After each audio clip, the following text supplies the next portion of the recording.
आत्ता सकाळी मी वाघा इस्टेट विभागामध्ये फिरत आहे. मुलीला परीक्षेला सेंटर्सवर सोडली मुलुंडला आणि फिरता फिरता वाघा इस्टेटमध्ये आहे. आज या ठिकाणी जो नाल्या प्रकल्पाचं वाघा इस्टेट रोड नंबर 22मध्ये जो हा नाला आहे तो जवळजवळ 12 मीटर आहे आणि 12 मीटरचा नाला जो काही वॉटर फ्लो आहे, वॉटर वे आहे, तो वॉटर वे आपण 8 मीटरचा करत आहोत. तो वॉटर वे आपण 8 मीटरचा करत आहोत. जो रस्त्याचा कलवट आहे, हा जो रस्त्याचा कलवट आहे बॉक्स, RCC बॉक्स त्या रस्त्याखालून गेलेला आहे, त्याला कंटिन्युएशन नाला करतो आहे. रस्त्याचा RCC कलवट आहे, त्या RCC कलवटला हा जो येणारा नाला आहे रोड नंबर 22कडे, तो आपण कंटिन्यू करतो आहे आणि तो 8 मीटरचा करतो आहे. आणि या 8 मीटरच्या वॉटरवेमध्ये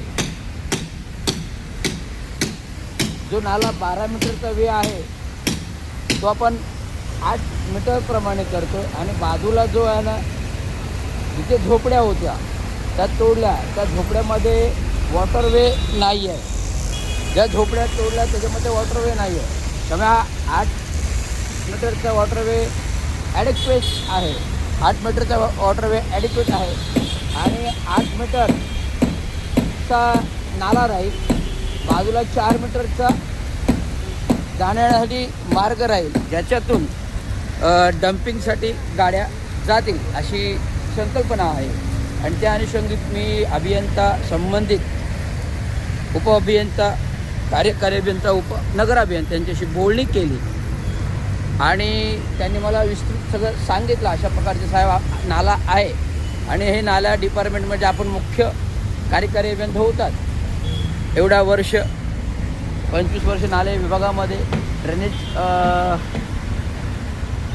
मी 5 वर्ष ड्रेनेज आणि 2006पासून आपण ड्रेनेज आणि नाला आणि 2007पासून नाले प्रकल्प विभागात नाले करत आहोत. 180 किलोमीटरचे नाले आपण आत्तापर्यंत ठाणे शहरामध्ये बांधून झालेले आहेत. त्यापैकी उरलेले 36 किलोमीटरचे नाले आहेत. म्हणजे पहिला टप्पा 110 म्हणून राहिले 70, मग त्यातून राहिले 35 आणि मग 35 अशा प्रकारचा टप्पा आता आपण कवर करतो आहे. ही माहिती का आहे विस्तृत, कारण कार्यकारीपर्यंत राहिलेलो आहे आणि महानगरपालिकामधील जनतेचं काम आहे आणि जनतेच्या पैशाचं काम असेल तर विनियोग व्हायला नको, या मागची भावना आहे. आणि ते साईट ऑफिस आहे, या साईट ऑफिसला कुठल्याही प्रकारचं कामाचं फलक असल्याचं दिसून येत नाही, ते त्यांनी लावावं. धन्यवाद.